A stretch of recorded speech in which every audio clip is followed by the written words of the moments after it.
एक छोटा सा संदेश से बढ़कर एक बाइबल स्टडी लेना चाहता हूँ। और आज का संदेश जो है बपतिस्मा के बारे में एक संदेश लेना चाहता हूँ।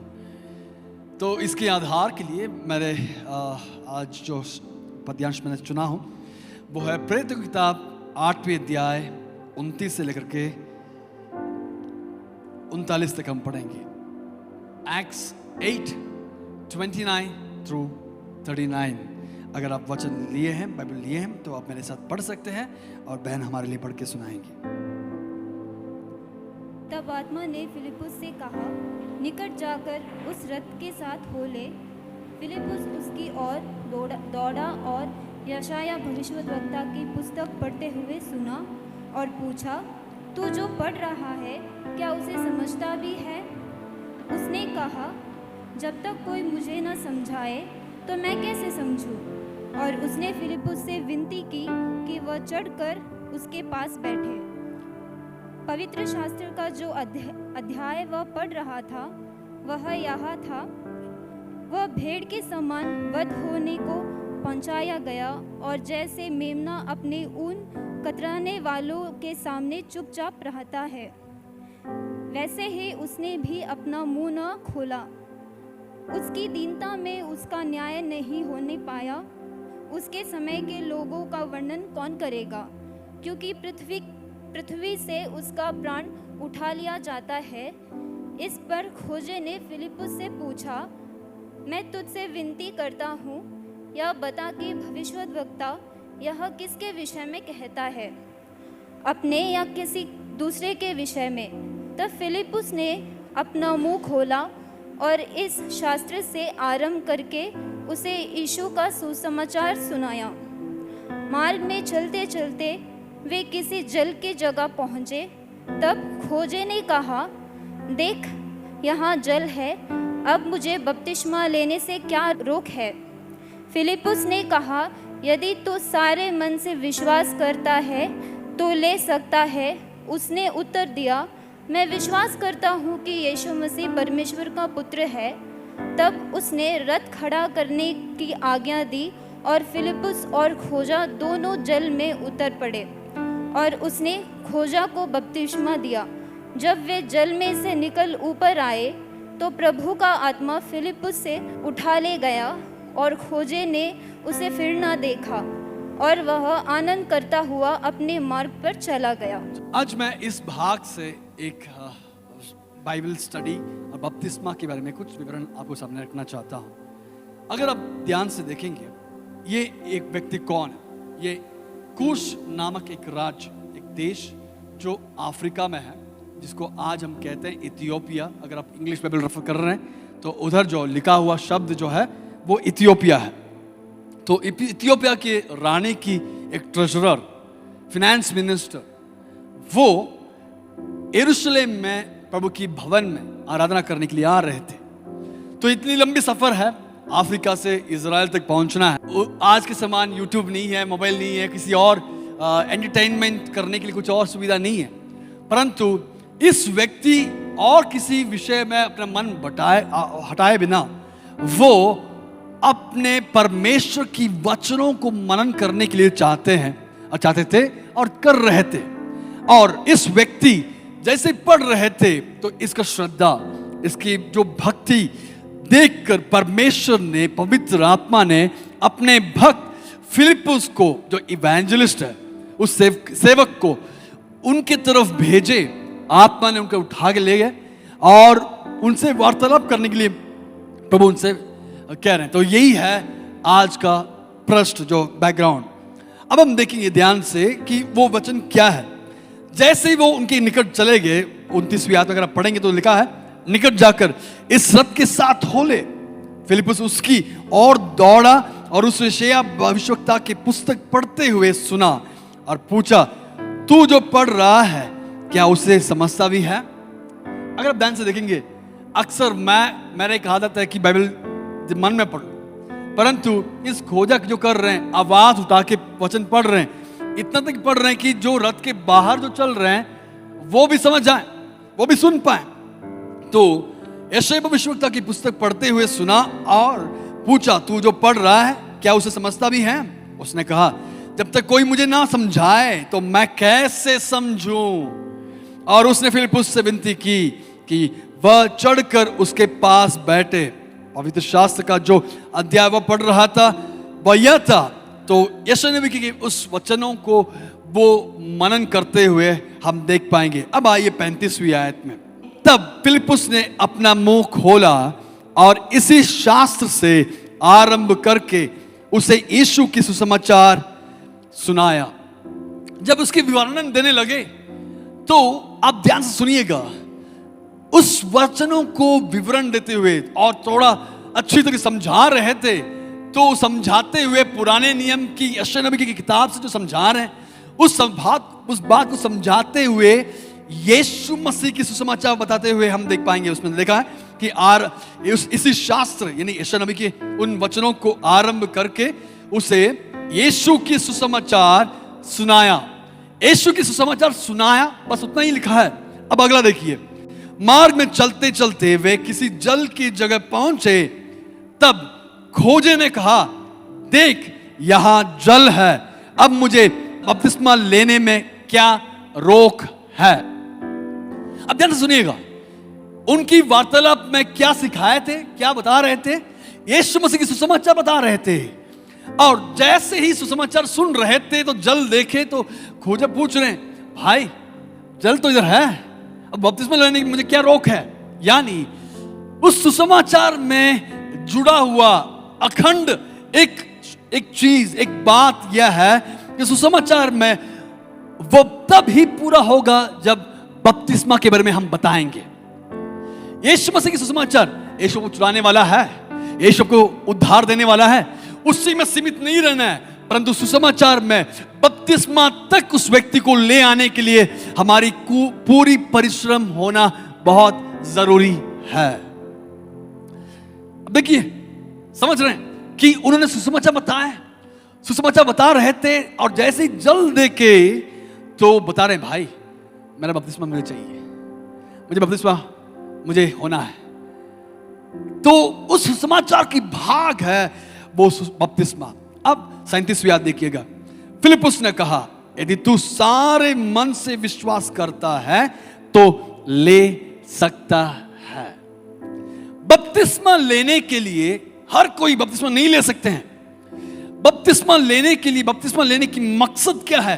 किसी एक व्यक्ति को किसी और चीजों में परिवर्तन करने के लिए नहीं है, बल्कि परिवर्तन तो होगा, आत्मा की परिवर्तन तो होगा, मन की परिवर्तन तो होगा, परंतु उससे बढ़कर बपतिस्मा लेने की सबसे मूलभूत कारण या मूलभूत क्राइटेरिया क्या है? वो उसने पूरे मन से यदि वो विश्वास करेगा तो ले सकता है। मेरे बच्चे इधर हैं, मैं उनको बपतिस्मा दे सकता हूं, परंतु मैं नहीं दूंगा। क्यों? वो विश्वास करने उस उम्र तक पहुंच नहीं पाए। वे लोग पहले जब विश्वास करेंगे तब हम बपतिस्मा दे सकते हैं। तो विश्वास करना बपतिस्मा का एक दूसरा भाग है। अब हम देखेंगे तो ले सकता है। अब देखिए उसका उत्तर क्या है। उसने उत्तर दिया, मैं विश्वास करता हूं कि यीशु मसीह परमेश्वर का पुत्र है। क्या विश्वास करना है? विश्वास का क्या, किस विषय में विश्वास करना है उसको जहां में सिखा रहा है। मैं विश्वास करता हूं कि यीशु मसीह परमेश्वर का पुत्र है। यह विश्वास करना बहुत जरूरी है। अब अगला लाइन देखिएगा, 38वीं आयत। तब उसने रथ खड़ा करने की आज्ञा दी और फिलिप्पुस और खोजा दोनों जल में उतर पड़े और उसने खोजा को बपतिस्मा दिया। जब वे जल में से निकलकर ऊपर आए तो प्रभु की आत्मा फिलिप्पुस को उठा ले गया। बपतिस्मा लेने के लिए तरीका क्या है? बपतिस्मा किस विषय में लेना जरूरी है? अब यह खोजा हमें सिखा रहे हैं या फिलिप्पुस हमें सिखा रहे हैं कि जल में दोनों उतरे और बपतिस्मा लिए। अब मैं इधर आपका मन को मेरी ओर खींचना चाहता हूं। बपतिस्मा अगर पानी छिड़क कर बपतिस्मा देना है तो इतनी लंबी सफर करने वाले इस खोजे के हाथ में एक बोतल में थोड़ा पानी नहीं रहेगा। इतनी लंबे सफर करने वाली इस खोजे के हाथ में थोड़ा सा पानी भाई छिड़कने के लिए, पानी छिड़क कर मैं आपको बपतिस्मा देने के लिए थोड़ा सा पानी नहीं मिलेगा। क्यों? इस जल, इस झील, इस पानी के स्रोत तक पहुंचना जरूरी है, क्योंकि प्रभु की वचन की नियम और तरीका यह है कि बपतिस्मा पानी में डूबकर बपतिस्मा लेना जरूरी है। हालेलुया। आज हम सीखेंगे। मुझसे एक भाई थोड़ा सा नाराज हुए थे, पास्टर जी मैं बपतिस्मा ले लिया हूं। हालांकि अच्छी बात है, बपतिस्मा ले सकते हैं, तो आप बपतिस्मा ले लिए तो आप इसमें हाथ बढ़ा सकते हैं। तब मेरे सोच में याद है, मेरे मन में ऐसी सोच आया कि क्या किस तरीके की बपतिस्मा लिया। तब मैंने ऐसे पूछा, भाई आपका बपतिस्मा कैसे हुआ है? मेरा बपतिस्मा छिड़क कर हुआ है। तो भाई आप बुरा मत मानना, इस वचन की तरीका यह है कि पानी में डूब कर बपतिस्मा लेना है। उन्होंने मुझसे नाराज हुए क्योंकि वो प्रभु बोझ में हाथ बढ़ा नहीं पाए, मुझसे नाराज हुए। परंतु वो भाई नाराज होने से मुझे परमेश्वर की तरीका को चेंज नहीं कर पाऊंगा। परमेश्वर ने हमें एक बहुत सुंदर तरीके से काफी चीजों को इतने सुंदर तरीके से सिखाए कि हम बपतिस्मा कैसे लेना है। तो अब देखिए, फिलिप्पुस और खोजा दोनों पानी उसके जल के अंदर उतर पड़े और उसने खोजा को बपतिस्मा दिया। जब वे जल से निकलकर ऊपर आए तब प्रभु की आत्मा फिलिप्पुस को उठा ले गया। तो उस भाग से मैं बस संक्षिप्त में बपतिस्मा के बारे में थोड़ा सा बताया, बस आपको ध्यान केंद्रित करने के लिए। परंतु आज इस बपतिस्मा के बारे में हम सीखने जा रहे हैं। बपतिस्मा किस लिए दिया गया, किसने दिया है, और बपतिस्मा हर एक व्यक्ति लेना जरूरी है क्या, और बपतिस्मा की अहमियत हमारी विश्वासी जिंदगी में जरूरी है या नहीं। मैं यीशु मसीह में विश्वास करता हूं, चर्च आता हूं, प्रार्थना करता हूं, बपतिस्मा तो नहीं ले पाऊंगा, तो क्या मैं प्रभु मुझे ग्रहण करेंगे? वो आज हम सीखेंगे। कितने लोग मेरे साथ है, सीखना चाहते हैं, नहीं चाहते हैं? हालेलुया। जो मेरे क्लास को अटेंड किए, हो सकता है उन भाई और बहनों के लिए थोड़ा सा रिपीटेटिव रहेगा, परंतु कोई बात नहीं। जलेबी में शक्कर जितना भी ज्यादा हो वो उतना ही अच्छा रहेगा, है? तो एक बार सुनेंगे तो अच्छी बात है, आप सुन लीजिए, और एक और बार हमारे मन को थोड़ा और प्रभु में बनाए रखने के लिए इन वचन आपको सहायता करने पाए। तो आगे हम बढ़ेंगे। तो हम पहले इस बपतिस्मा का मतलब क्या है वो हम सीखेंगे। बपतिस्मा क्या है? बपतिस्मा एक ग्रीक वर्ड से ट्रांसलिटरेट किया हुआ एक शब्द है। ग्रीक वर्ड का मूलभूत जो शब्द है वो है बैप्टिजो। तो बैप्टिज्म क्या है? बैप्टिज्म का मतलब क्या है? बैप्टिज्म उस रूट वर्ड से आया है, ग्रीक वर्ड से निकला हुआ एक शब्द है बैप्टिजो, और उसका मतलब क्या है? उसका मुख्य तौर से विभिन्न तरीके की यूसेज के अनुसार, उसके उपयोग के अनुसार उसका मतलब बदल सकता है। अगर एक एग्रीकल्चर, एक किसान उस बैप्टिजो नाम का शब्द को यूज कर रहे हैं तो उसका मतलब क्या है कि एक पेड़ को गीला करना या बारिश होना या सिंचाई करना, बस उतना में ही सीमित है। उस मतलब थोड़ा सा पानी डालना उतना में सीमित है। एक साधारण मतलब में अगर आप देखेंगे कि किसी चीज को अगर आप सब्जी ला के आप घर में क्या करते हैं? पानी में डुबा के रखते हैं, थोड़ी देर डुबा के रखते हैं, तो उसको साधारण यूसेज में बैप्टिजो का मतलब पानी में डुबा के रखना उतना में ही सीमित है। अगर एक टेक्निकल यूसेज अगर आप देखेंगे, तकनीकी तरीके से अगर आप देखेंगे, एक चीज को पेंट करना या इलेक्ट्रोप्लेट करना वो मतलब है। परंतु आध्यात्मिक मतलब यह है कि एक व्यक्ति को पानी में डुबाकर उसको मसीह से जोड़ना, वो है उसका मतलब। तो आप समझ गए होंगे इसका मतलब क्या है। अब इस बपतिस्मा की उसका अहमियत क्या है? वो जो बपतिस्मा नामक सिद्धांत, जो उपदेश का अहमियत, उसकी आधिकारिकता क्या है वो हम समझेंगे। पहला है कि पिता परमेश्वर ने उस बपतिस्मा को दिए, पिता परमेश्वर ने बपतिस्मा देने के लिए आज्ञा दिए। अगर आपको पढ़ना है यूहन्ना पहली अध्याय की 33वीं आयत हम पढ़ पाएंगे। मैं तो उसे पहचानता नहीं, परंतु जिसने मुझे जल से बपतिस्मा देने को भेजा यानी पिता परमेश्वर ने बपतिस्मा देने के लिए आज्ञा दिए हैं। परमेश्वर की इच्छा है, पिता परमेश्वर की इच्छा है। मैं जानता हूं थोड़ा बहुत शुरुआती दौर में थोड़ा जल्द से जाऊंगा, क्योंकि मेरा मुख्य संदेश, मुख्य भाग की ओर मैं आना चाहता हूं। और दूसरा, यीशु मसीह ने हमें आज्ञा दी है। पहला, पिता परमेश्वर ने आज्ञा दी है, पिता परमेश्वर की इच्छा था। और दूसरा, यीशु मसीह ने हमारे लिए बपतिस्मा देने के लिए आज्ञा दी है। आपको समझना है, मत्ती 28:19 अगर आप पढ़ेंगे उसमें ऐसा लिखा है, इसलिए तुम जाओ, सब जातियों के लोगों को चेला बनाओ और उन्हें पिता, पुत्र और पवित्र आत्मा के नाम से बपतिस्मा दो। यीशु मसीह ने बताया। तीसरा, पवित्र आत्मा एक व्यक्ति को बपतिस्मा लेने के लिए समर्थन करते हैं और योग्य बनाते हैं। पवित्र आत्मा को भी एक बड़ी भूमिका है। कहां पे लिखा है? अगर आप प्रेरितों की किताब 10वीं अध्याय की 47वीं आयत पढ़ेंगे, उधर हम देख पाएंगे, क्या कोई जल की रोक कर सकता है कि ये बपतिस्मा ना पाए जिन्होंने हमारे समान पवित्र आत्मा पाया है। अगर पवित्र आत्मा पाए हैं तो पवित्र आत्मा पाने से आपका एक मकसद यह है कि अब बपतिस्मा, पानी में डूबकर बपतिस्मा लेना जरूरी है। यानी पवित्र आत्मा बपतिस्मा लेने में समर्थन देते हैं और उसको अंगीकार करते हैं। चौथा, प्रेरितों ने आज्ञा दिए हैं। एक्ट्स 10:48 उधर हम पढ़ेंगे, उसने आज्ञा दी कि उन्हें यीशु मसीह के नाम में बपतिस्मा दिया जाए। प्रेरितों ने आज्ञा दी, उनका उपदेश का भाग था कि बपतिस्मा देना है। तो पहला है, पिता परमेश्वर ने आज्ञा, पवित्र परमेश्वर की इच्छा था। दूसरा, यीशु मसीह की आज्ञा, पवित्र आत्मा ने समर्थन दिए। चौथा, प्रेरितों की आज्ञा था कि बपतिस्मा देना है। पांचवा, परमेश्वर की मौलिक सिद्धांत है, मूलभूत सिद्धांत है।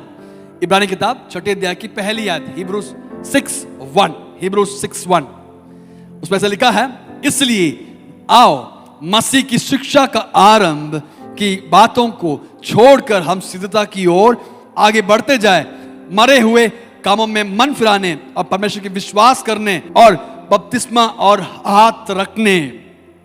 तो मूलभूत मौलिक सिद्धांत का एक भाग है बपतिस्मा। छठा, पहले शताब्दी की कलीसिया इसको प्रैक्टिस किए थे। पहले शताब्दी की कलीसिया उसको प्रैक्टिस किए थे। प्रेरितों की किताब 2 अध्याय 41वीं आयत, एक्ट्स 2:41। अतः जिन्होंने उसका वचन ग्रहण किया उन्होंने बपतिस्मा लिया और उसी दिन 3000 मनुष्यों के लगभग उनमें मिल गए, कलीसिया से मिल गए। तो पवित्र आत्मा जो समर्थन करते हैं वो बपतिस्मा को हम देख पाएंगे कि यीशु मसीह, कलीसिया, यीशु मसीह समाचार जितने लोग सुने, ग्रहण किए, उन लोगों को बपतिस्मा दिया गया। हर कोई व्यक्ति बपतिस्मा नहीं ले सकते हैं। जो अपने पूरे मन से स्वीकार करते हैं, दबाव बनाने वाली काम नहीं है। अगर आपको चर्च में आना है, बपतिस्मा लेना नहीं, अपने पूरे मन से जो बपतिस्मा, जो यीशु मसीह को स्वीकार, यीशु मसीह को ग्रहण करते हैं, वही लोग बपतिस्मा लेने के लिए योग्य है। तो उनका पहले शताब्दी की कलीसिया की प्रैक्टिस था। तो इन बातों से हम सीख पाएंगे कि बपतिस्मा नया नियम में कितना महत्वपूर्ण है। इन सब बातों से हम समझ पाएंगे कि नए नियम की कलीसिया कि बपतिस्मा को कितने अहमियत देते हैं। समझ रहे हैं? नए नियम की कलीसिया कितना उसको समर्थन देते हैं। अब क्या ये नया नियम में अकेला था? नया नियम अकेला नहीं था। पुराने नियम में भी बपतिस्मा की परछाई हम देख पाएंगे। अब कोई सोच रहे कि भैया बताइए कहां पे रेफरेंस है।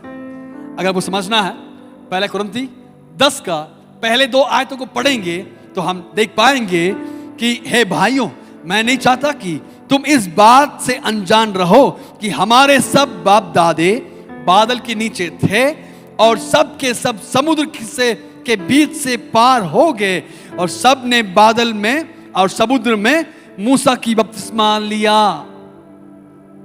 तो लाल समुद्र को क्रॉस करते वक्त वो बपतिस्मा की परछाई था। पौलुस हमें सिखा रहे हैं, और नूह की जहाज उसका एक परछाई है। जहाज की वो जो प्रक्रिया पूरा बपतिस्मा का परछाई है। अब समझना है, पहले पत्रुस 3 अध्याय 19 से 21 अगर पढ़ेंगे हम देख पाएंगे। अब मेरे साथ पढ़िएगा, पहले पत्रुस 3 अध्याय 19 से 21 तक। या उसी में उसने जाकर कैदी आत्माओं को भी प्रचार किया, जिन्होंने उस बीते समय में आज्ञा ना मानी, जब परमेश्वर नूह के दिनों में धीरज धरकर ठहरा रहा और वह जहाज बन रहा था, जिसमें बैठकर थोड़े लोग अर्थात 8 प्राणी पानी के द्वारा बच गए। 8 प्राणी पानी के द्वारा बच गए। उसी पानी की दृष्टांत भी अर्थात बपतिस्मा, देख पा रहे हैं? अर्थात बपतिस्मा यीशु मसीह के जी उठने के द्वारा अब तुम्हें बचाता है। अब तुम्हें बचाता है। अब ध्यान से सुनिए अगला लाइन, इससे शरीर के मैल को दूर करने का अर्थ नहीं है। अब थोड़ा सा समझाना चाहता हूं, इसका मतलब यह नहीं है कि बपतिस्मा ले लेंगे तो आपका पाप धुल जाएगा। नहाते हैं शरीर की गंदगी को धोने के लिए, परंतु बपतिस्मा आपकी आत्मा की मैल को धोने के लिए नहीं है। इसमें से लिखा है, इससे शरीर की मैल को दूर करने का अर्थ नहीं है, परंतु शुद्ध विवेक से परमेश्वर के वश में हो जाने का अर्थ है। तो बपतिस्मा का मतलब क्या है? शुद्ध विवेक के साथ पवित्र होकर यीशु मसीह के से हो जाने, मिलने का मतलब है बपतिस्मा। समझ रहे? तो बपतिस्मा का मतलब क्या है हम देख पाएंगे। मैं आऊंगा बपतिस्मा मतलब क्या है। बपतिस्मा का मतलब यह है कि एक ऐसी प्रक्रिया है, ऐसी क्रिया है जिससे मैं यीशु के साथ एक हो रहा हूं। बपतिस्मा क्या है? मैं यीशु के साथ एक होने की प्रक्रिया है बपतिस्मा। समझ रहे हैं? अब समझने के लिए एक वचन में लिखा है कि एक व्यक्ति जब विवाह करेंगे तो पति पत्नी एक शरीर हो जाएंगे, एक शरीर हो जाएंगे। उसका मतलब क्या है? एक नॉर्थ इंडियन साउथ इंडियन से शादी कर रहे तो नॉर्थ इंडियन का भोजन की जो टेस्ट है अलग रहता है और साउथ इंडियन का टेस्ट अलग रहता है। ये लोग चावल चाहते हैं, वो लोग रोटी चाहते हैं, है ना? आंध्र वालों से शादी करेंगे तो बहुत फीका सा जाते हैं। तो ऐसे एक जिंदगी, परंतु इनकी सोचने की तरीका अलग है, उनकी सोचने की तरीका अलग है, इनकी वेशभूषा अलग है, उनकी वेशभूषा अलग है, उनकी टेस्ट, उनकी जो प्राथमिकता अलग है, इनकी प्राथमिकता अलग है। तो ये दोनों कैसे एक हो जाते हैं? शादी के द्वारा। समझ रहे हैं? उसी तरीके से मैं यीशु मसीह से कैसे एक हो पाऊंगा? मैं एक पापी कमजोर इंसान था, मैं यीशु मसीह में कभी एक हो नहीं पाऊंगा। परंतु यीशु मसीह कौन है? वो पवित्र परमेश्वर, उनका तुल्य कहने के लिए और कोई नहीं है। वो सामर्थी परमेश्वर, इस पूरे कायनात को रचने वाला परमेश्वर है। उस परमेश्वर के साथ मैं उनकी हाथ की रचना है, मैं कैसे उनसे एक हो सकता हूं? एक होने का तरीका क्या है? जोर से बोलिए, क्या है? बपतिस्मा। ठीक है, तो उस तरीका है, वो एक होने की क्रिया है बपतिस्मा। तो आज हमारे इस भाग की ओर मुख्य तरीके से मेरा मेन टेक्स्ट है रोमी किताब 6 अध्याय। आप मेरे साथ रोमी 6 अध्याय के पहले 5 आयत, रोमन 6:1-5। तो हम क्या कहें कि हम पाप करते रहे कि अनुग्रह बहुत हो? पौलुस इस अध्याय की शुरुआत करते वक्त एक प्रश्न पूछते हुए कह रहे हैं। तो हम क्या कहें? अगर आपको समझना है, अगर इस वचन को पढ़ेंगे, अब मैं और जोबी भाई कुछ बातें कर रहे हैं, बातें करते वक्त अचानक आपकी एंट्री हो रही है, आप उधर आ रहे हैं। आते वक्त आप पहला जो शब्द सुनाई दे रहा है वो यह है, तो भाई क्या कहें? उसका मतलब क्या है कि वो एक ब्रिज वर्ड है, ब्रिज सेंटेंस है। पहले कुछ कह रहे थे और अभी मैं इसको कुछ और चीजों को कहना चाहता हूं, उसके बीच में पुल बनाने के समान एक ब्रिज सेंटेंस है कि भाई क्या हम क्या कहे, चले क्या उधर? तो आपकी मन में एक आशंका होगा कि क्या बातें हो रही थी। अब ध्यान से सुनिएगा क्या लिखा है। तो हम क्या कहे, क्या हम पाप करते रहे कि अनुग्रह बहुत हो? क्या है इसको मतलब, पाप करते रहे कि अनुग्रह बहुत हो? कौन सी अनुग्रह? परमेश्वर की अनुग्रह। किस लिए इस पौलुस इस बात को इस शैली में कह रहे हैं? अब वो समझना है। अब मेरे साथ 20वीं आयत, 5वें अध्याय की 20वीं आयत पढ़िएगा। 5:20। व्यवस्था बीच में आ गई कि अपराध बहुत हो, परंतु जहां पाप बहुत हुआ वह अनुग्रह उससे भी कहीं अधिक हुआ। जब पाप बहुत हुआ, उधर परमेश्वर की अनुग्रह उससे भी कहीं अधिक हुआ। क्या है उसका मतलब? 20वीं आयत ऐसे शुरुआत कर रहे हैं, व्यवस्था बीच में आ गई तो अपराध बहुत हो। कैसे हुआ? अरे प्रभु अपने व्यवस्थाओं को, नियमों को देते हैं, किस लिए देते हैं? कि अपराध को कंट्रोल करें। हाँ या नहीं? किस लिए नियम देते हैं? कि आप और मैं पाप ना करें। परंतु इस वचन थोड़ा सा कॉन्ट्रडिक्टरी है। किस लिए ऐसा लिखा है? व्यवस्था बीच में आ गई कि अपराध बहुत हो। उसका एक मतलब यह है, अगर समझाने के लिए, मार्च 2020 तक हम लोग ऐसे चलते थे जैसे आज हम चल रहे हैं, यानी बिना मास्क का। मार्च 2020 के बाद जो लोग मास्क के बिना बाहर जाते हैं उनको एक चिट्ठी मिलता था कि आपको केस लगता था। आप बाहर मास्क के बिना जाएंगे तो पुलिस वाला के ऊपर फाइन कर देंगे। क्यों? एक नियम आ गया कि आप मास्क पहन के ही बाहर जा सकते हैं। सहमत है? आपके गांव में ऐसे था? अरे नहीं, मेरे गांव में अकेला था कि नहीं था? हाँ, आप मुझसे बात करिएगा। एक बाइबल स्टडी है तो आपका आवाज मुझे सुनना जरूरी है। इस दौरान मास्क पहनना जरूरी है, एक नियम आ गया। और हम देख रहे हैं कि दिन ब दिन केस बढ़ते ही जा रहा है। कौन सा केस? पुलिस वाला केस, कोविड वाला केस नहीं, पुलिस वाला केस। क्योंकि मास्क पहने हुए लोग जा रहे हैं तो आपको फाइन लगती जा रही है। बहुत लोगों के ऊपर फाइन लगा। क्यों? क्योंकि एक नियम आ गया है। नियम आ गया है, उस कारण केसेस की गिनती बढ़ रही है। तो बताइए, नियम किस लिए लाया था? हम ऐसे ही चल रहे थे, ऐसे ही नॉर्मल तरीके से चल रहे थे, परंतु जैसे ही नियम आ गया सबको नियम की दृष्टि में देखने लगे और वो अब कैसे गिनने लगे कि वो एक अपराध है। समझ रहे हैं? उसी मतलब में लिखा है कि भाई पहले से पाप कर रहे थे, पहले से ही आप मार रहे थे, पहले से झूठ बोल रहे थे, पहले से ही आप बहुत सारे पाप कर रहे थे, परंतु जैसे ही व्यवस्था बीच में आ गई तो सब चीजों को उसी दृष्टि में देखने लगा कि भाई आप पाप कर रहे हैं, पाप कर रहे हैं। कल का दिन पाप नहीं कर रहा, वो तो पाप नहीं था, मैं ऐसे करते आ रहा। हाँ, कल का दिन तो प्रॉब्लम नहीं था, परंतु जैसे व्यवस्था बीच में आ गई तो पाप हो गया। परंतु प्रभु ने उधर नहीं छोड़े, उधर छोड़े नहीं है। अगला लाइन देखिएगा, अगला लाइन उसमें लिखा है कि परंतु जहां पाप बहुत हुआ, उधर उस प्रभु ने उसके लिए अपना अनुग्रह उससे भी कई अधिक दिए।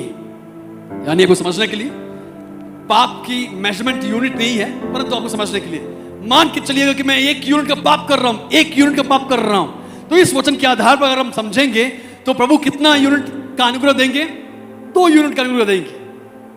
हाँ या नहीं? 1 यूनिट का पाप कर रहा हूं तो प्रभु आपको 2 यूनिट का अनुग्रह देंगे। अब मैं 2 यूनिट का पाप कर रहा हूं तो 3, 4, 5 अनुग्रह देते रहेंगे। इसी वचन के आधार पर 6ठे अध्याय की पहली आयत लिखा है। तो बताइए, तो हम क्या कहे भाई? क्या हम पाप करते रहे कि अनुग्रह बहुत हो? दूसरा आयत पढ़िएगा, कदापि नहीं, बिल्कुल नहीं। तो भैया प्रभु की अनुग्रह किस लिए दिया गया? प्रभु अपनी अनुग्रह किस लिए देते हैं? प्रभु अपनी अनुग्रह इसलिए देते हैं कि आप प्रभु की अनुग्रह के द्वारा उस पाप की सामर्थ को मार डालें, पाप के ऊपर आप जय प्राप्त करें। प्रभु अपनी अनुग्रह इसलिए देते हैं कि आप पाप के ऊपर अधिकार प्राप्त करें, पाप को आप जीत लें। इसलिए प्रभु अपनी अनुग्रह देते हैं। जहां पाप अधिक हुआ, उधर प्रभु की अनुग्रह उससे भी कहीं अधिक प्रभु देते हैं। मैं बहुत गुस्सा करने वाला इंसान था। लगता नहीं है कि मेरे सामने गुस्सा करने वाला और एक इंसान कहीं रहेगा। बहुत बुरा इंसान था, परंतु उस पाप से मुझे आजाद करने के लिए मेरा माँ बाप पूरी कोशिश किए, छुड़ा नहीं पाए। परंतु प्रभु में जब मैं आया, प्रभु अपनी अनुग्रह उंडेलने दिए, तो गुस्सा अपने आप उस अनुग्रह के द्वारा मैं काबू पाने की प्रभु ने सहायता किया। हालेलुया। आज जैसा कोई है क्या जो गुस्सा करते हैं, जो पत्नियों को मारते हैं, पति को मारते हैं, सामान उठा के फेंकते हैं? आपके ऊपर प्रभु की अनुग्रह बहुत जरूरी है, क्योंकि प्रभु की अनुग्रह आपको आजाद कर सकता है। क्या है अनुग्रह? क्या है अनुग्रह?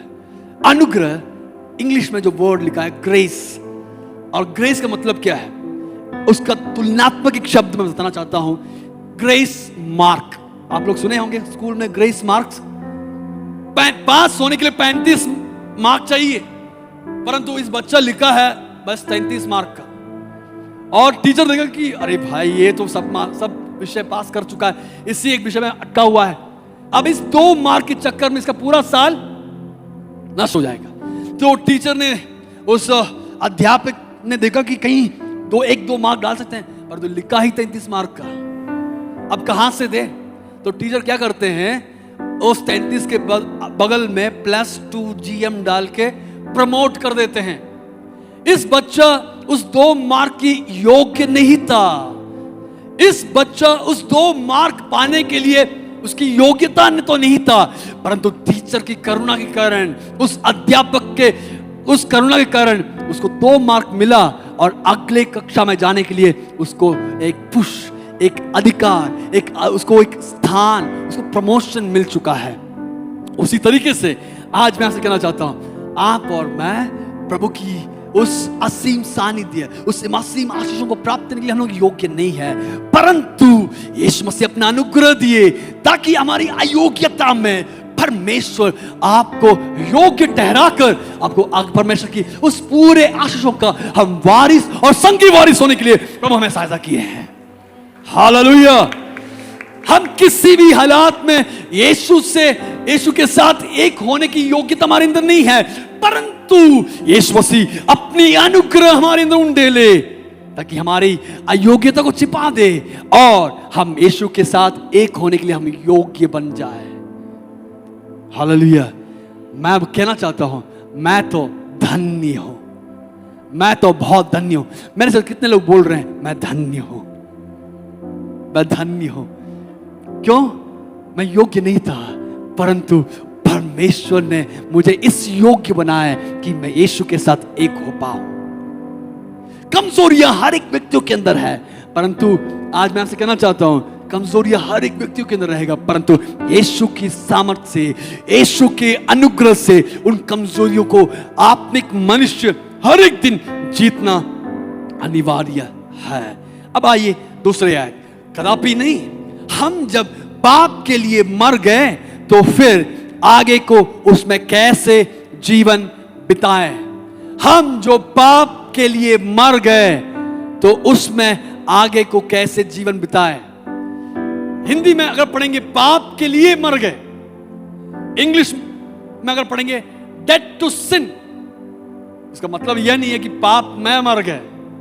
कुछ लोग हैं दारू पी पी के उसी के अंदर मर जाते हैं, कुछ लोग हैं पाप करते करते उसी में ही फंसे रहते हैं, परंतु वचन में नहीं लिखा है कि पाप में मर गए, बल्कि इसमें ऐसे लिखा है पाप के लिए मर गए। हिंदी में, इंग्लिश में dead to sin, he was not dead in sin, dead to sin, पाप के विषय में वो मर चुका है। अब देखिए ध्यान से सुनिएगा दूसरे याद। कदापि नहीं, हम जब पाप के लिए मर गए तो फिर आगे को उसमें कैसे जीवन बिताए। क्या है उसका मतलब? मैं साधारण तौर से लेने वाली एक उदाहरण जो हमारे पास अंकल लेते हैं वो उदाहरण बताना चाहता हूं। मान के चलिएगा आप बेंगलोर शहर में नए हैं और आपकी इलाके में एक बहुत बड़ी राउडी है। राउडी जानते हैं? गुंडा। वो गुंडा हर महीने आपसे पैसा वसूल करने के लिए आपके पास आ जाते हैं, आप बच नहीं पाते हैं। एक दिन ऐसे जा रहे थे, भाई इस इलाके में नया है क्या? हाँ, 5,000 रुपये निकाल देना। उसने बताया कि नहीं, मैं नहीं दे पाऊंगा। तू नहीं जानता कि मैं कौन हूं? मैं उस गुंडा का नाम बोल दिया, मान के चलिए एक नाम, सुपारी राजा। आप मुझसे पंगा नहीं ले पाएंगे क्योंकि मैं तू जानता है कि मैं कौन हूं, मैं सुपारी राजा। अब डर के पैसा दे दिए। जैसे ही दिए उसने बताया कि भाई अगर ऐसे है, हर महीना इस तारीख को आप मुझे पैसा दे देना। आज जीपे का समय है, यूपीआई है, जीपे कर देना। आप डर के कांपते हुए तुरंत दे दिए। पुलिस वालों के पास गए, सर जी एक बंदा ने रास्ते में पकड़ा और उसने मेरे हाथ से पैसा छीन लिया। और तो उसने बताया कि कुछ जानते हो कौन है? हाँ, उसने बताया कि अपना नाम सुपारी राजा है। अच्छा, तू जाने सुपारी राजा जाने, अच्छा जाने, इधर उसका केस लेके मत ले आना। पुलिस वाले भी डरते हैं। अब हम क्या करें? हर महीना आपको देना। अब मान के चलिए एक दिन आप बाजार जा रहे हैं, रास्ते के किनारे में एक बड़ी भीड़ इकट्ठा हुए हैं। आपने देखा कि क्यों इकट्ठा हुए हैं? देखा कि कोई नीचे गिरा हुआ है, कोई एक्सीडेंट होगा। आपने पास जाके देखा तो इसी रौडी का लाश पड़ा हुआ है। क्या पड़ा हुआ है? आपने इतना खुश में आकर के उसको लात मारे मारे पीटे, आपको जो गुस्सा था एकदम उतार दिए। और क्या आप सोच रहे हैं उस बंदा उठ के आके आपको मारेगा? क्यों? मर गया है। सही उत्तर, मर गया है। अब वो किसी भी हालत में उठ के आके आपको मार नहीं पाएगा क्योंकि वो मर गया है। वही मतलब इसमें लिखा है, पाप के लिए जो मर चुके, कल के दिन जो दारू पीने वाला है, जो गुस्सा करने वाला है, आप कल के दिन आपको मुफ्त में कोई दारू पिलाने के लिए आपके पास आ जाए, भाई चलो मैं पिलाऊंगा आज, और बोल देना कि भाई पीने का इच्छा मुझे नहीं है, मैं पाप के लिए मैं मर चुका हूं, पाप के लिए मर चुका हूं, पाप के विषय में मैं मर चुका हूं। कोई बोल रहे हैं, कितने लोग बोल रहे हैं मैं पाप के लिए मर चुका हूं? हालेलुया, मैं धन्य हूं। हम सब लोग बोलना है। कोई बुरी आदत में फंसे हुए थे, जब पवित्र आत्मा का कार्य आपके अंदर हुआ, प्रभु की वचन की प्रकाशन आपके अंदर हुआ और परमेश्वर की अनुग्रह आपके अंदर उंडेले गए, तो आप क्या कर रहे हैं? अब बिन बोले उस परमेश्वर की अनुग्रह के द्वारा पाप के विषय में आप मर चुके हैं, पाप के लिए आप मर चुके हैं। मेरा समय बहुत आगे बढ़ रहा है, कोई इस क्लॉक को रोक सकते तो मदद कीजिएगा। इस पाप के विषय में जो मरा, वो व्यक्ति कैसे उसमें जीवित रह सकता है? उसी मतलब में लिखा है दूसरी आयत, पाप के विषय में जो पाप के लिए जो मरा, दूसरी आयत, पाप के लिए मर गए तो फिर आगे को उसमें कैसे जीवन बिताए। तीसरी आयत, क्या तुम नहीं जानते कि हम सब जिन्होंने मसीह यीशु का बपतिस्मा लिया, उसके मृत्यु का बपतिस्मा लिया। हिंदी में ऐसा शब्द है, क्या तुम नहीं जानते कि हम सब जिन्होंने मसीह यीशु का बपतिस्मा लिया। हिंदी में अगर मसीह यीशु का बपतिस्मा लिया, परंतु इंग्लिश में अगर आप पढ़ेंगे उसमें लिखा है, और do you not know that as many of us were baptised into Christ, मसीह में एक होने के लिए जो बपतिस्मा लिया गया। तो बपतिस्मा का मतलब क्या है? बपतिस्मा एक ऐसी प्रक्रिया है जिसके द्वारा हम यीशु के साथ एक होते हैं। अब बपतिस्मा, आज हम लोग मुख्य तौर से बपतिस्मा के बारे में 5 चीजों को सीखना चाहते हैं। बपतिस्मा क्या है, हम सीख चुके हैं। दूसरा, बपतिस्मा कौन लेना है। तीसरा, बपतिस्मा वो इंसान जो कौन लेना है, वो इंसान कब ले सकता है। और चौथा, वो इंसान जो कब लेना है, वो इंसान कैसे लेना है। पानी में छिड़क कर या पानी में डूब कर, हम सीखेंगे। 5वां, बपतिस्मा लेने के बाद हम कैसे जीवन बिताना है। दूसरे भाग की ओर हम चलते हैं। Who should take baptism? बपतिस्मा कौन बपतिस्मा लेना है? वो व्यक्ति बपतिस्मा लेना है जो पाप के लिए मर चुके हैं, पाप के लिए मर चुके हैं। एक भाई को बपतिस्मा देने के लिए पास्टर जी तैयार थे, तो दोनों पानी में उतरे। पानी में उतरने के बाद उस व्यक्ति को बपतिस्मा देने के लिए तैयार हैं, तो उस व्यक्ति हाथ उठा के खड़ा है। पास्टर ने शुरुआत में सोचा कि ये प्रभु की धन्यवाद करते हुए खड़ा है पानी में, तो धन्यवाद कर रहा है। तो पास्टर जी जब डुबाने गया तो उस व्यक्ति अभी भी पानी में डुबाते वक्त भी ये हाथ ऊपर रखा हुआ है। तो पास्टर जी बताया कि भाई हाथ नीचे कर, आपको डुबाना है, नहीं पास्टर जी आप मुझे बपतिस्मा दे देना, एक और इंसान को मुझे मारना है, उसको मारने के लिए इस हाथ को बाद में बपतिस्मा दे देंगे। क्या है? एक और इंसान को मुझे मारना है, मारने के लिए इसको अभी बपतिस्मा दे नहीं देना, बाद में हम बपतिस्मा दे देंगे। ऐसा नहीं होगा। ये वही व्यक्ति बपतिस्मा लेना है जो पाप के लिए मर चुके। राउडी को याद कर लेना, अब वो कभी जिंदा नहीं आ पाएगा। पाप के लिए मर चुके, आपका कड़वाहट की जड़, आपके अंदर जो गुस्सा, बैर, डाह, गंदे आदत, बुरी लत, सबको मार डालने के बाद बपतिस्मा लेने वाली एक तरीका है। यह कोई बोलते हैं कि धर्म परिवर्तन के लिए, नहीं, धर्म परिवर्तन के लिए नहीं है। धर्म परिवर्तन के लिए तो कोई भी बपतिस्मा ले सकते हैं, परंतु परमेश्वर के वचन में लिखा है धर्म परिवर्तन के लिए नहीं है, परंतु मन परिवर्तन होना जरूरी है। हालेलुया। उसके अलावा हम बपतिस्मा लेने से कोई मतलब नहीं है। मैं अपने साधारण भाषा में कहूंगा, जो पाप में नहीं मरे एक जिंदा मुर्गी को पानी में डुबाने के समान रहेगा, कोई परिवर्तन नहीं होने वाला है। पानी में डूबना है तो पाप के विषय में मरना अनिवार्य है। आगे बढ़ेंगे तो कौन बपतिस्मा लेना है? जो पाप में मर चुके हैं, वो व्यक्ति जो पाप के लिए मर चुके, वो व्यक्ति कब बपतिस्मा लेना है? इंटरेस्टिंग है, सीख रहे हैं। कौन बपतिस्मा लेना है? जो पाप के विषय में मर चुके हैं, जो अभी भी गंदे चीजों में फंसे हैं। नहीं, आप पाप के लिए मरने के बाद बपतिस्मा लेना। बुरे रिश्तों में फंसे हैं, अभी भी गंदे चीजों में फंसे हैं, भाई उस गंदे रिश्तों से बाहर आइए, तब हम बपतिस्मा ले सकते हैं। कब हम बपतिस्मा लेना है? पहला, प्रेरितों की किताब 2 अध्याय 38वीं आयत, एक्ट्स 2:38। पतरस ने उनसे कहा, मन फिराओ और तुम में से हर एक अपने अपने पापों की क्षमा के लिए यीशु मसीह के नाम से बपतिस्मा ले, तो तुम पवित्र आत्मा का दान पाओगे। पहला कदम एक बपतिस्मा लेना है तो हमको पहला कदम क्या है? आप मन फिराना जरूरी है। मन फिराना जरूरी है। मैं इतने दिन तक पाप की ओर जा रहा था, मैं इतने दिन पाप करते करते पाप में डूब रहा था। इतने दिन में पाप करते करते पाप के विषय में मैं इतना लीन हो गया कि मुझे छुड़ाने के लिए कोई नहीं है। परंतु ये दिन यीशु मसीह मुझे पुकारे, यीशु मसीह की वचन ने मुझे छुआ और पवित्र आत्मा मेरे अंदर काम करने लगे। तो क्या हुआ? इस यीशु मसीह की उस सामर्थ, वचन की सामर्थ, पवित्र आत्मा की सामर्थ से मेरे अंदर एक ऐसी मन फिरा हुआ कि मैं अब तक पाप करते करते पाप की ओर जा रहा था, परंतु जैसे ही परमेश्वर की बुलाहट हुआ तो मैं यीशु की ओर फिरा और मन फिराया और यीशु की ओर चलने पर लगा। इसका मतलब क्या है? जैसे जैसे मैं यीशु की ओर कदम रख रहा हूं, ऐसे मैं क्या कर रहा हूं? पाप से दूर हो रहा हूं, पाप से दूर होते जा रहा हूं, पाप से छुटकारा प्राप्त करते ही जा रहा हूं। पाप से दूर होना जरूरी है।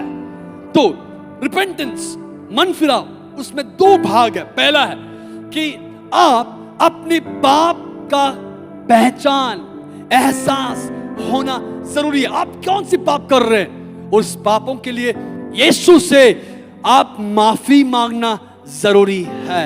रिपेंटेंस का पहला मतलब क्या है? कि जो पाप कर रहे हैं उस पाप के लिए यीशु से माफी मांगना जरूरी है। और दूसरा, वो व्यक्ति जो यीशु से पाप माफी मांगे हैं, आप उस पाप की सारी कारणों से आप दूर होना जरूरी है। यानी जो मोबाइल फोन्स में बुरे चीज देख रहे हैं उन सबको डिलीट कर देना। सारे फ्रेंडशिप्स जो जहां पे पाप में फंस रहे हैं, गलत संगति में फंस रहे हैं, सारे फ्रेंडशिप को आप कट कर देना। जहां पे आपको पाप में फंसाने वाली सारी उस फ्रेंडशिप्स को आप तोड़ना जरूरी है। उसके बिना हम यीशु के पास नहीं। आपको और मुझे जरूरी है कि उस गलत संगतियों से जो आपको गलत सलाह दे रहे हैं, भाई खूब मारो ना, ऐसे मारना, गुस्सा दिलाना तो ऐसे पीटना, जो गुस्सा करने वाला, गुस्सा का सलाह देने वाले सब फ्रेंडशिप को काटना जरूरी है, क्योंकि वह शैतानिक है। और वह पहला क्या है? पाप को एहसास होकर पहचान के उसको प्रभु यीशु से माफी मांगना है। और दूसरा, पाप के विषय में, अब पाप को आइडेंटिफाई करके उससे हमेशा के लिए अलविदा करना, अलग होना जरूरी है। दूसरा, मरकुस 16:16 क्या लिखा है? मरकुस 16:16 बच्चा में लिखा है, जो विश्वास करे और बपतिस्मा ले उसी का उद्धार होगा। तो पहला क्या है? बपतिस्मा लेने से पहले हमको क्या करना है? विश्वास करना जरूरी है। जो विश्वास करे और बपतिस्मा ले उसी का उद्धार होगा। विश्वास करना जरूरी है, विश्वास करना जरूरी है। मैंने 2 बार बपतिस्मा लिया। किसी का सर उठ रहा है। मैं 2 बार बपतिस्मा लिया। पहली बार जो है, मैं जब 1 महीना का था, उस टाइम पे 1 महीने पे मेरे माता पिता चर्च ले गए, पास्टर जी छिड़क के पानी बपतिस्मा दे दिए, चर्च की पादरी जो है बपतिस्मा दे दिए। उसके बाद 12 साल जब होगा तब हमको एक कंफर्मेशन रहता है कि यीशु को जान ले। उसके बाद यीशु की परमेश्वरी, उस डिविनिटी को समझना है, त्रिएकता को समझना है। उस सारी चीजों के बाद कंफर्मेशन होता है। तो क्या मतलब कि पहले बपतिस्मा ले लो भाई, बाद में हम विश्वास करेंगे। क्या वो सही है? इस वचन के आधार पर अगर आप देखेंगे, जो विश्वास करे और बपतिस्मा ले उसी का उद्धार होगा। कहने का मतलब क्या है? पहला हमको, आपको और मुझे पहले विश्वास करना जरूरी है। क्या विश्वास करना है? रोमी 10वीं अध्याय की 9वीं आयत में से लिखा है कि अपने मन से विश्वास करे। रोमन्स 10:9, अपने मन से विश्वास करे कि परमेश्वर ने उसे मरे हुओं में से जिलाया तो निश्चय उद्धार पाएगा। तो आपको और मुझे विश्वास करना क्या है? कि आप विश्वास करना है कि यीशु को पिता परमेश्वर ने मरे हुओं में से जिलाए। अगर वो विश्वास करना है तो आपको 5 चीज विश्वास करना है। पहला, यीशु मेरे पापों के लिए, बोलिए, मरे, गाड़े गए, तीसरे दिन जी उठे, और वो चौथा, आज भी पिता की दाहिनी ओर बैठकर यीशु मसीह हमारे लिए विनती कर रहे हैं। और 5वां चीज क्या है? वो जो यीशु मसीह जो हमारे लिए विनती कर रहे हैं, वो यीशु मसीह जो कोई उस पर विश्वास करते हैं उनको ले जाने के लिए दोबारा बादलों पे आने वाले हैं। 5 चीजों को विश्वास करना है। यीशु मेरे पापों के लिए मरे, गाड़े गए, तीसरे दिन जी उठे, वो यीशु मसीह आज भी पिता के दाहिने ओर बैठ के हमारे लिए विनती कर रहे हैं। 5वां, यीशु मसीह वो जल्द बादलों में आने वाले हैं। जब वो आएंगे तो निश्चय हमें ले जाएंगे। 5 चीजों को विश्वास करना जरूरी है। तीसरा, रोमी 10:9 में हम देख पाएंगे कि उद्धार प्राप्त करना जरूरी है। उद्धार प्राप्त करना जरूरी है। पढ़ेंगे कि यदि तू अपने मुंह से यीशु को प्रभु जान के अंगीकार करे, अपने मन से विश्वास करे कि परमेश्वर ने उसे मरे हुओं में से जिलाया तो निश्चय उद्धार प्राप्त करेगा। 2 चीज उद्धार में, उद्धार पाने के लिए आपको 2 चीज करना पड़ता है। पहला क्या है?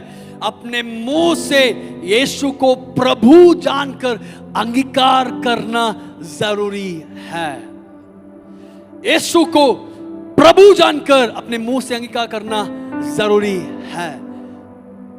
उसके बगैर हम यीशु को स्वीकार कर नहीं पाएंगे। यीशु कौन है? आप बोलना है, मेरा जिंदगी का उद्धार करता और प्रभु है। He is my Lord of my life।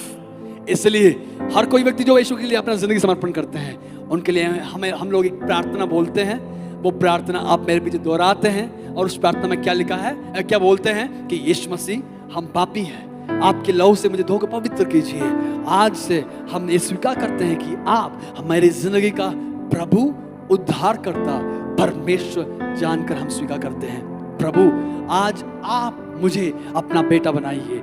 आज से आप ही मेरा पिता बनकर रहेंगे। ये क्यों बोलते हैं? क्योंकि ये अहम भूमिका बोलने में, परमेश्वर के कामों में सफल होने में अहम भूमिका है। क्या है? कि हम विश्वास करें कि यीशु, हम बोले, हम अपने मुंह से अंगीकार करें, कबूल करें कि यीशु मेरा जिंदगी का प्रभु है। दूसरा, हम अपने मन से विश्वास करें कि यीशु को अपने मरे हुओं में से पिता परमेश्वर ने जिलाए।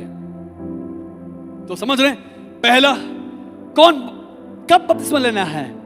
वो व्यक्ति जो मन फिराता है, जो विश्वास करता है और जो उद्धार प्राप्त करता है। उद्धार प्राप्त करता है। यह बपतिस्मा चंगाई के लिए नहीं है भैया, यह बपतिस्मा यीशु से जुड़ने के लिए है।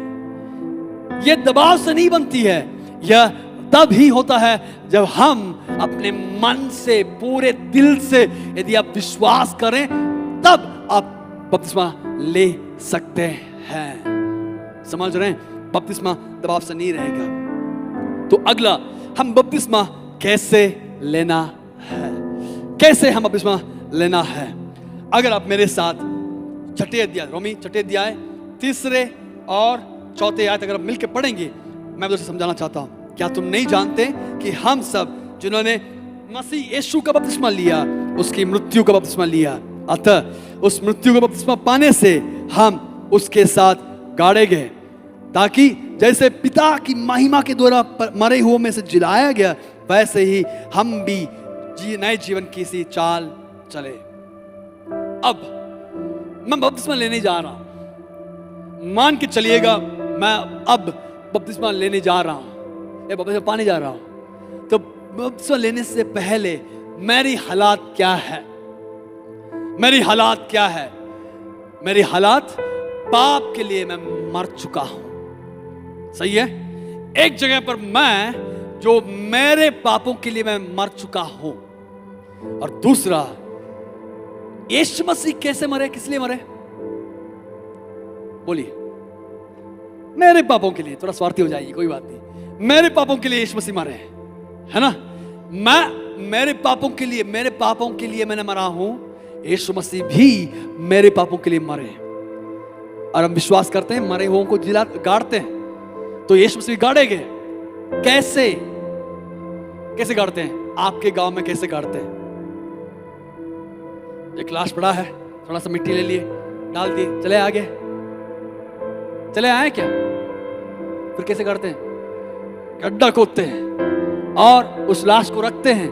रखने के बाद मिट्टी से ढाप देते हैं, इतना ढाप देते हैं कि फिर कभी वो जिंदा होने का मौका भी हो, बाहर नहीं आना है। ऐसे दबा के गाड़ देते हैं। हाँ या नहीं?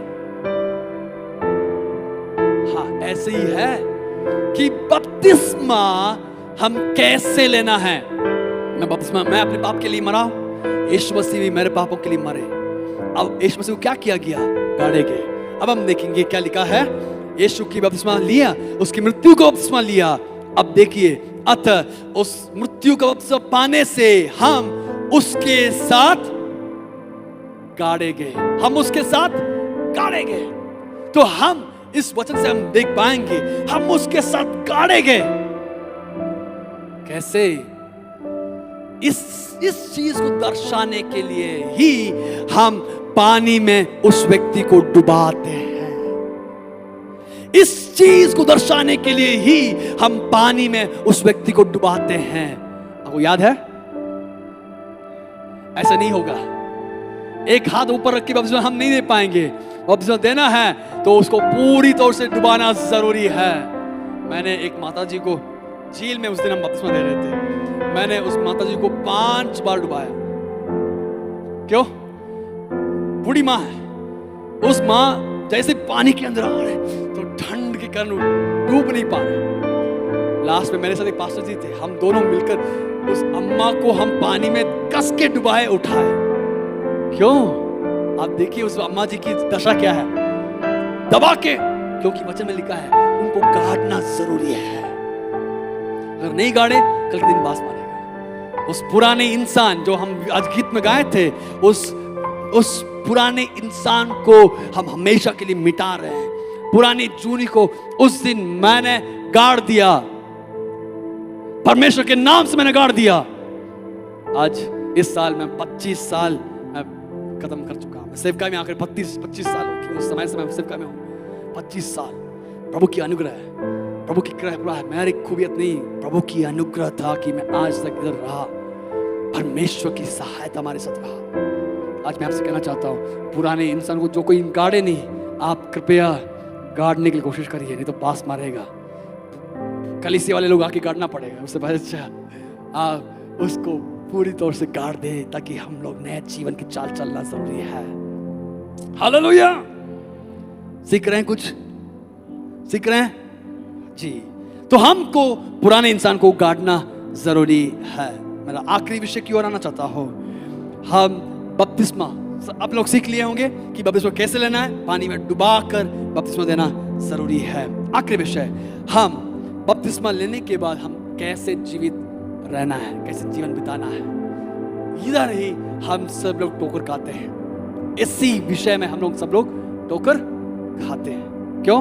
इस वचन में हम देख पाएंगे उस छठे अध्याय की 4 और 5 आयत, अतः उस मृत्यु को बपतिस्मा पाने से हम उसके साथ गाड़े गए, ताकि जैसे मसीह पिता की महिमा के द्वारा मरे हुओं में से जिलाया गया, वैसे ही हम भी नई जीवन की सी चाल। भैया बपतिस्मा तो ले लिया, पुरानी आदत अभी भी पॉकेट के अंदर है। नहीं, बपतिस्मा लेने के बाद नई जीवन की चाल चलना जरूरी है, क्योंकि हम मसीह के साथ एक नई जिंदगी बिता रहे हैं। अच्छा नहीं है, परंतु एक कदम नीचे होकर मैं बोलना चाहता हूं। मान के चलिएगा किसी व्यक्ति को एक गर्लफ्रेंड था, परंतु उनका शादी किसी और व्यक्ति से हो गया, किसी और व्यक्ति से। अब शादी होने के बाद पुराने गर्लफ्रेंड के साथ चैटिंग चीटिंग करते रहेंगे तो कैसे रहेगा?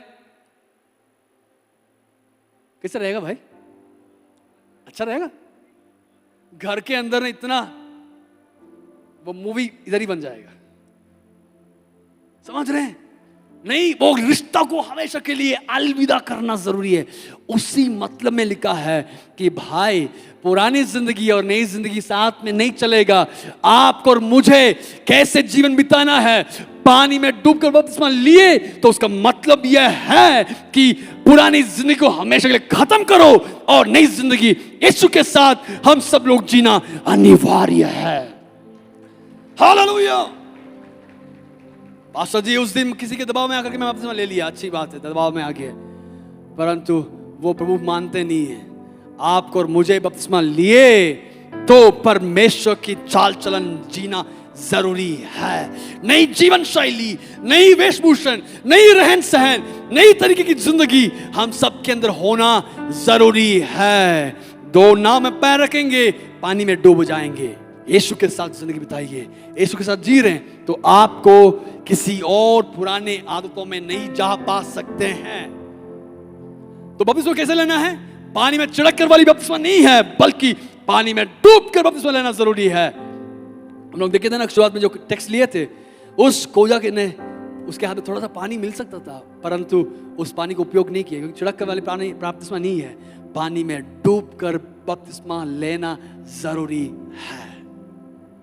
यदि कोई आज तक इस गहराई, सच्चाई को इस गहराई से समझे नहीं है, तो आज एक और मौका मैं आपको देना चाहता हूं।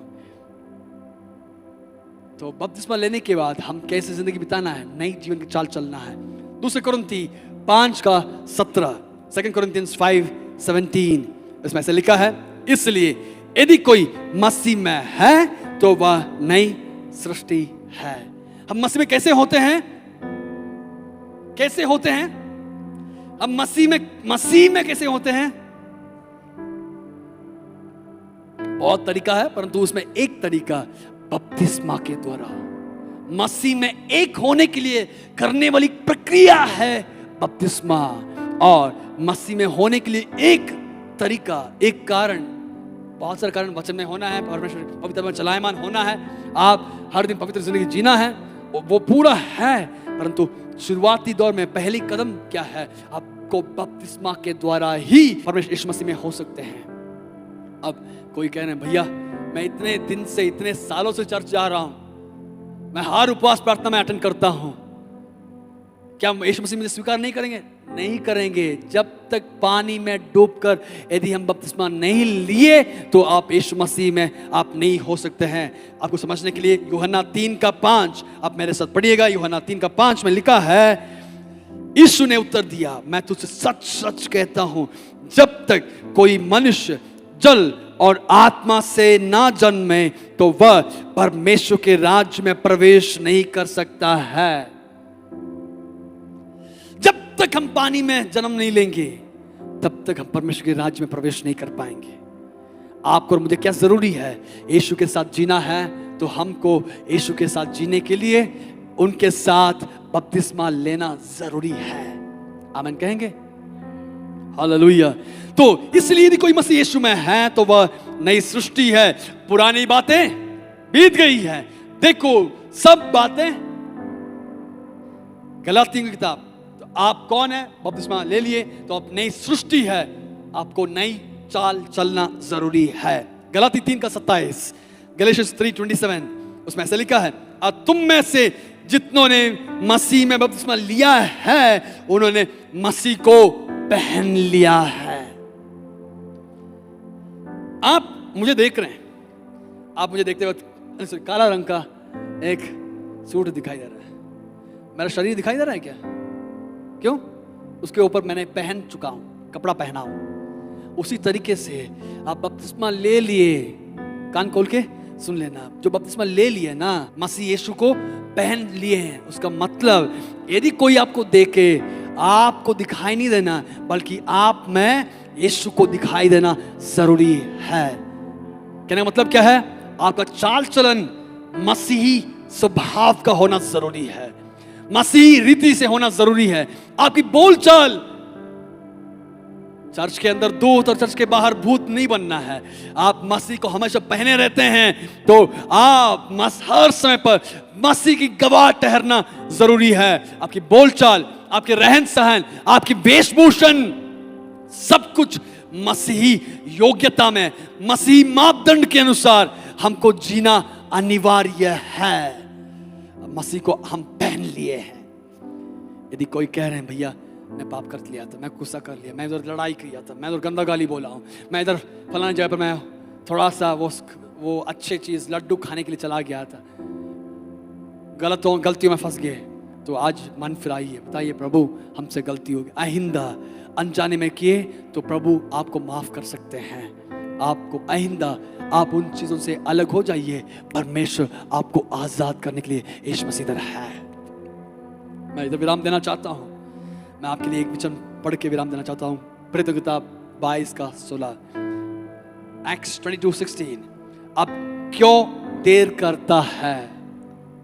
वो लोग जो बोल रहे हैं भैया आज तक मैंने बपतिस्मा लिया नहीं लिया, जो लोग बोल रहे हैं कि मैं आज तक बपतिस्मा मैंने नहीं लिया हूं परंतु मुझे आज बपतिस्मा लेना है, कोई बोल रहे हैं मैं आज तक सही जिंदगी नहीं जिया हूं परंतु जीना चाहता हूं, तो मैं आपके लिए इस वचन को पढ़ना चाहता हूं। अब क्यों देर करता है? उठ, बपतिस्मा ले, उसका नाम लेकर अपने पापों को धो डाल, अपने पापों को धो डाल। आज अब सबको एनकरेज करना चाहता हूं, यदि पवित्र आत्मा को प्रेरणा दे रहे हैं, उस गंदे आदतों से बाहर निकल जाइए। कोई देखने वाला नहीं है। आप अपने निजी जिंदगी में उस बंद कमरों के अंदर कौन क्या कर रहे हैं कौन जानते हैं, परंतु मैं आपसे पूछना चाहता हूं, यीशु मसीह के सामने क्या आप पवित्र ठहर सकते हैं? उस पाप को मार डालिए, उस गंदे आदतों को छोड़ दीजिए। यीशु आपको एक नई जिंदगी प्रदान करना चाहते हैं। आइए आंखों बंद करें, हम प्रार्थना करेंगे। कोई कहना चाहते हैं भैया मैं आज तक मैं पानी में डूबकर बपतिस्मा नहीं लिया, परंतु आज इस सच्चाई को जान लिया, आज इस गहराई को मैं समझ पाया।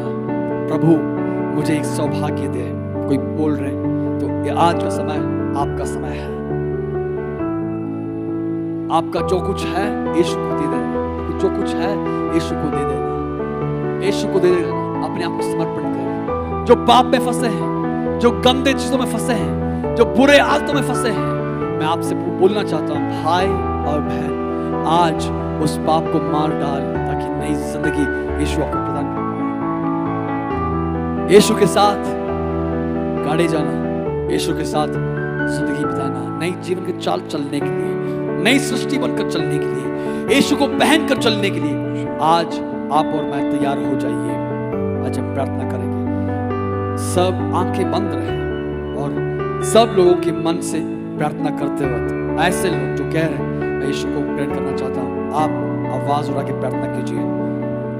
क्या पाएगा तू जीत कर इस दुनिया को, क्या लाभ होगा खोकर आत्मा को, क्या पाएगा तू जीत कर इस दुनिया को, क्या लाभ होगा खोकर आत्मा को। तू आजा यीशु के पास, तुझे यीशु बुला रहा। तू आजा यीशु के पास, यीशु बुला रहा। यीशु बुला रहा, यीशु बुला रहा। तेरा नाम ले लेकर तुझे यीशु बुला